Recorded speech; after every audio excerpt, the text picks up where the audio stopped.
Hello all of you, welcome back to my channel. मैं आज आप लोगों के लिए लेकर आ चुकी हूँ एक कलेक्टिव रीडिंग जिसका टॉपिक रहने वाला है आपके पर्सन करेंटली कैसा फील कर रहे हैं, हाउ आर दे फीलिंग और कैसा महसूस कर रहे हैं, हम ये जानेंगे। करेक्ट एनर्जी चेक करेंगे। ये रीडिंग जनरल है, कलेक्टिव है। हो सकता है कि आपकी सिचुएशन के साथ एक्यूरेटली रेजोनेट करे, हो सकता है ना करे। ओपन माइंडेड होकर सुनिएगा। ओके, रीडिंग जनरल है, सभी ज़ोडिएक साइंस के लिए है। ओके, तो जितना रेजोनेट होता है उतना ही एक्सेप्ट करें, ज़बरदस्ती अपने आप को रीडिंग में फिट इन ना करें। ओके, ध्यान रखें इस बात का। साथ ही साथ व्यूअर्स, ये रीडिंग टाइमलेस है। जब भी आप इस वीडियो तक पहुंचेंगे यह आपके साथ तभी रेजोनेट करेगी। तो आइए देखते हैं कि करेंटली फील क्या कर रहे हैं आपके पार्टनर, आपके love interest. Okay,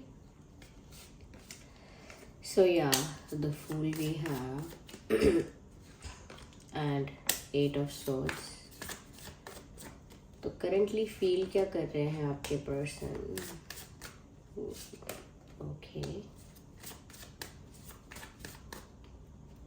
well, nice.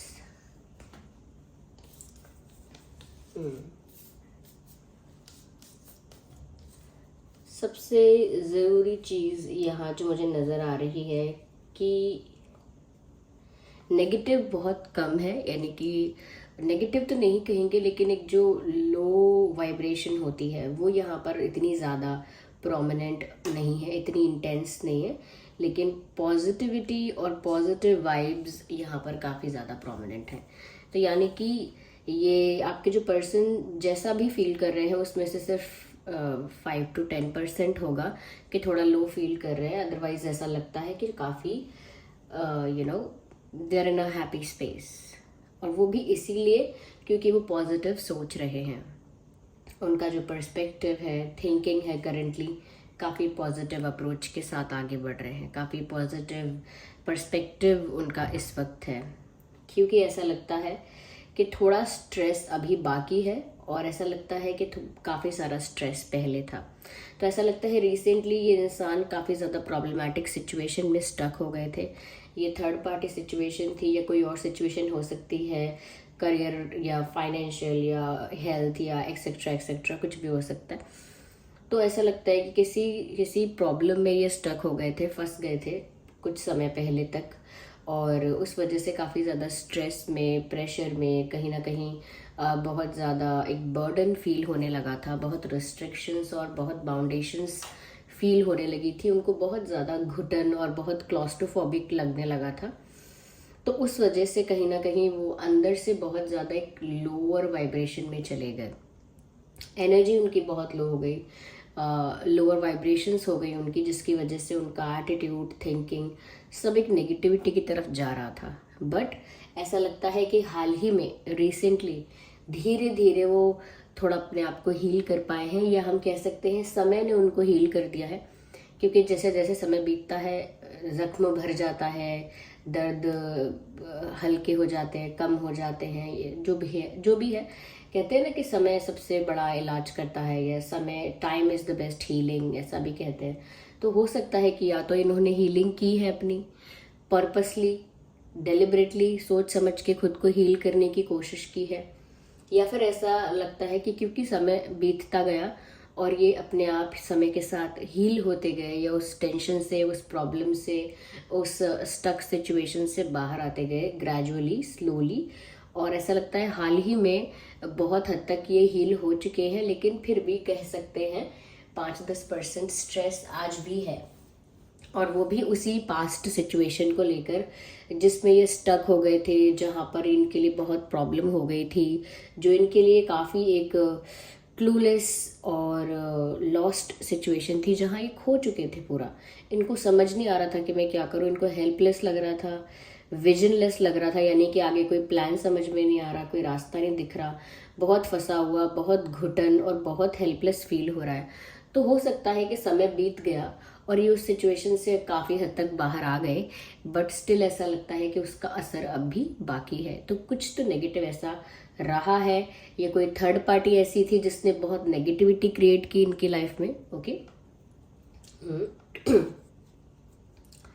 यहाँ पर व्यूअर्स मुझे ऐसा लगता है कि अब इनका फोकस ज़्यादा हीलिंग पर रहता है, ज़्यादा अपने आप को रिलैक्स रखने पे रहता है, क्योंकि इनको पता है कि किस सफरिंग से या किस प्रेशर से, किस बर्डन से बाहर निकल कर ये आए हैं धीरे धीरे, तो ये वापस उसमें नहीं जाना चाहते।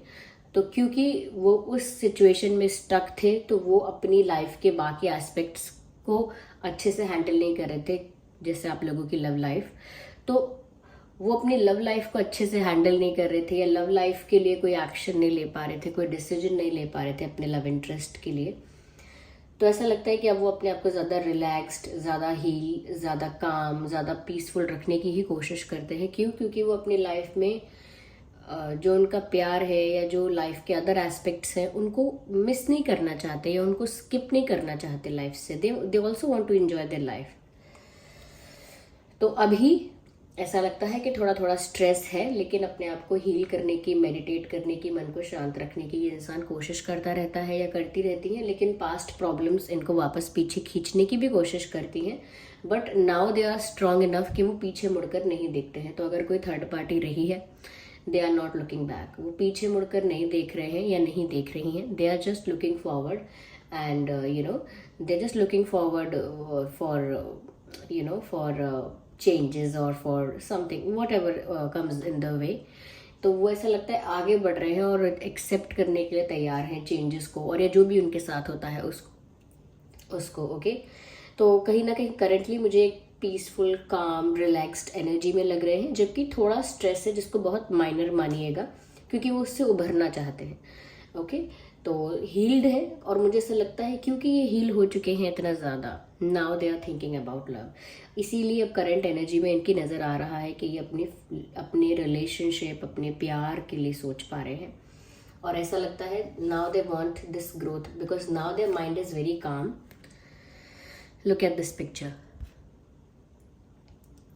ऐसा लगता है उनका मन इतना शांत हो गया है, स्थिर हो गया है, पीसफुल हो गया है, हील हो चुके हैं इतना कि अब वो चाहते हैं, अफर्मेशन कर रहे हैं इस तरह की कि अब ये कनेक्शन ग्रो करे।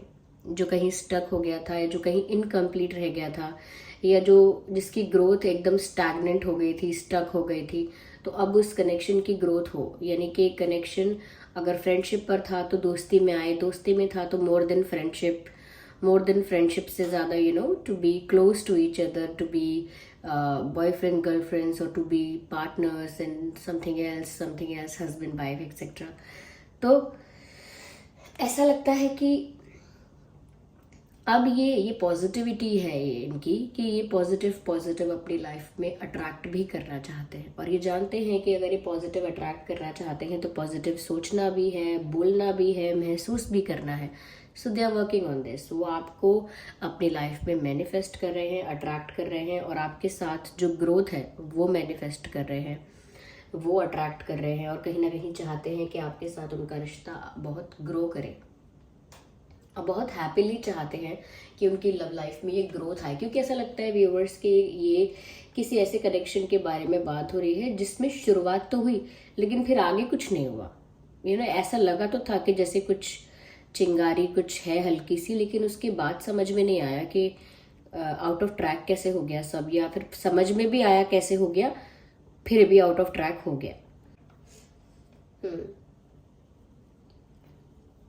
क्योंकि एक स्मॉल प्लांट दिख रहा है जिसमें एक्सपेक्टेशन है, और जिसमें पॉसिबिलिटी है, चांस है, स्कोप है एक बड़ा वृक्ष बनने का, एक बड़ा ट्री बनने का। तो कहीं ना कहीं वो ये सोच रहे हैं कि आप लोगों का रिश्ता कब एक कमिटेड, एक ऑफिशियल रिश्ते में बदल जाएगा, और कैसे बदलेगा, वो उसी ग्रोथ के बारे में सोच रहे हैं currently in a happy space. अब हैप्पी का मतलब ये नहीं है कि आपके बिना ही मस्त है, खुश है। हैप्पी स्पेस मतलब अब वो एक पॉजिटिव पर्सपेक्टिव से आगे बढ़ रहे हैं। यहाँ पर व्यूअर्स ऐसा भी लगता है क्योंकि मन शांत है और पर्सपेक्टिव काफ़ी पॉजिटिव हो गया है, तो ऐसा भी लगता है कि ये इंसान जो है बहुत रोमांटिक और बहुत प्लेफुल हो रहे हैं आपके लिए। क्योंकि यहाँ पर look at this picture, oh my God, look at this music and passion here. तो साफ साफ दिख रहा है। लुक एट दिस ड्रेस, ये ड्रेस भी अपने आप में दर्शाती है कि इस इंसान की फीलिंग्स क्या है। ओके, जिस टाइप का ड्रेस है, जिस तरह का ड्रेस है, तो कहीं ना कहीं एक बहुत रोमांटिक, प्लेफुल और बहुत जॉयफुल एनर्जी में कहीं ना कहीं वो आपको याद कर रहे हैं, मिस कर रहे हैं। और ऐसा लगता है कि आपको सोच सोच कर गाने गुनगुना रहे हैं, या आपको सोच सोच कर गाने सुन रहे हैं।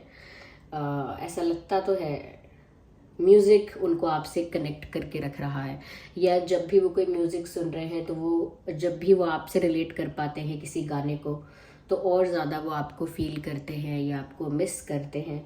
तो बहुत रोमांटिक हो रहे हैं व्यूअर्स, और रोमांटिक गाने सुन रहे हैं आपके लिए, या रोमांटिक गाने आपको डेडिकेट कर रहे हैं, या रोमांटिक गाने कहीं ना कहीं आपके लिए गुनगुना रहे हैं। But there is something about music, music उनको ज़्यादा और रोमांटिक बना रहा है, उनके रोमांस को और पुश कर रहा है म्यूज़िक।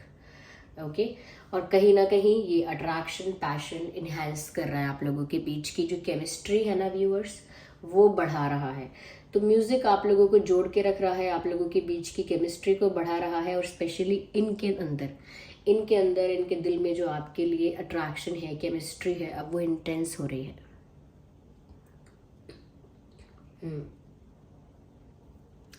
इंटेंस हो रही है केमिस्ट्री, और ऐसा लगता है कि जैसे कि रोमांस भी बहुत ज़्यादा एक हायर लेवल पर जा रहा है, या बहुत इंटेंस हो रहा है, रोमांस भी ज़्यादा बढ़ता जा रहा है, ज़्यादा ही प्लेफुल और रोमांटिक वो आपके लिए फील कर रहे हैं, काफ़ी पैशनेट फील कर रहे हैं। उनको ऐसा लग रहा है जैसे कि वो सजे धजे और सज धज के फिर आपको दिखाएं, म्यूज़िक आपको डेडिकेट करें, आपके साथ रोमांटिक टाइम स्पेंड करें, कुछ क्वालिटी टाइम स्पेंड करें आपके साथ। So yes, they are very romantic and they are feeling very romantic for you. यहाँ पर ऐसा भी लगता है viewers, they are very excited and happy to have a new life और अ न्यू जर्नी और a new beginning with you. कहीं ना कहीं ऐसा लगता है कि क्योंकि ये इंसान खुद भी अपने आप को हील करके पास्ट से बाहर आया है, तो ये भी चाहता है कि ये अपनी लाइफ में सब कुछ एक नए सिरे से शुरू करे। ये फीमेल मेल कोई भी है, ये चाहते हैं कि इनकी लाइफ में एक नई शुरुआत हो, इनको एक न्यू चांस मिले, एक न्यू जर्नी हो इनकी, एक न्यू बिगिनिंग हो, एक नई शुरुआत ये करें जिसमें वो शुरुआत आपके साथ करें, जिसमें आपके साथ वो शुरुआत हो, आपके साथ वो न्यू बिगिनिंग चाहते हैं, एक नया सफ़र तय करना चाहते हैं आपके साथ, एक नया चैप्टर, एक नया लेवल स्टार्ट करना चाहते हैं आपके साथ। बट पास्ट को रिलीज़ करके, पास्ट का जो भी बैगेज है, बर्डन है, या आप लोगों के बीच का भी अगर कोई कॉन्फ्लिक्ट है, तो वो सब रिलीज़ करके ये आपके साथ एक न्यू बिगिनिंग चाहते हैं, जहां आप दोनों ही केयर फ्री होकर, बिल्कुल रिलैक्स्ड होकर आगे बढ़ पाए। या हम्म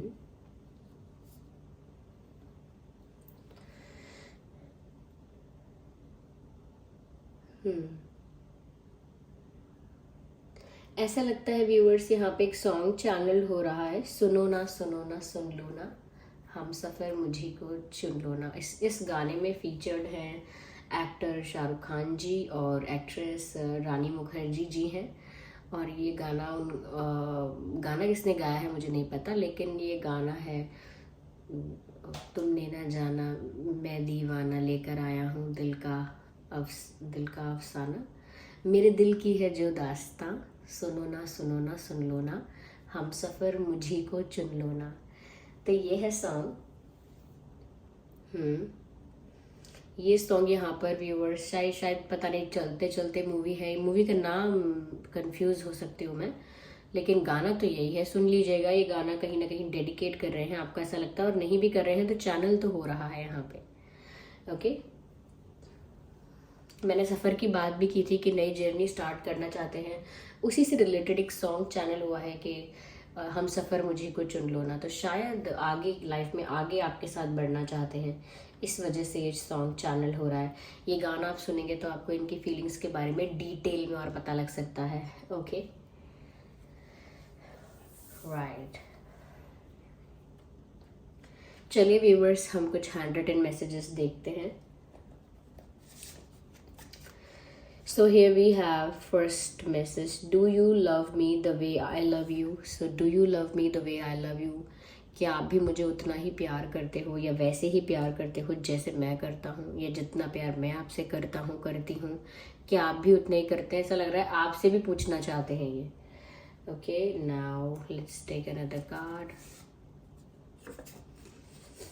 the timing was not right for us. तो इसीलिए उनको एक न्यू बिगिनिंग चाहिए, एक सेकेंड चांस चाहिए, सब कुछ शुरू से शुरू करना चाहते हैं, इसीलिए सब कुछ नए सिरे से शुरू करना चाहते हैं।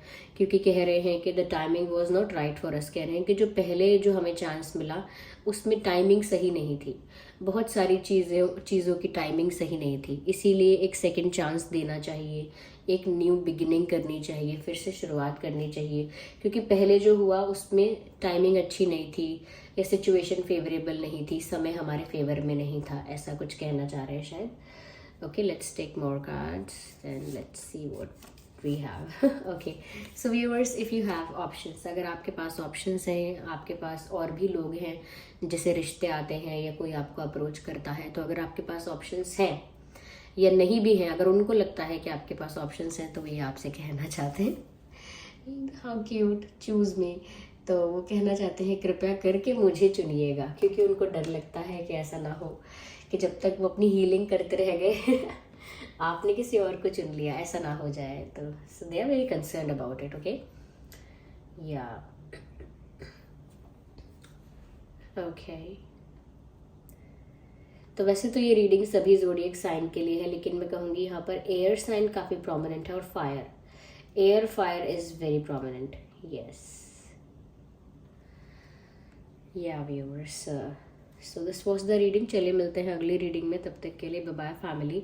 आप कमेंट करके बताइए कितने % रेजोनेट करती है। अगर आप नए हैं सब्सक्राइब करें, बेल आइकन को प्रेस करना ना भूलें। चलिए मिलते हैं फिर अगली रीडिंग में, तब तक के लिए bye bye family, take care.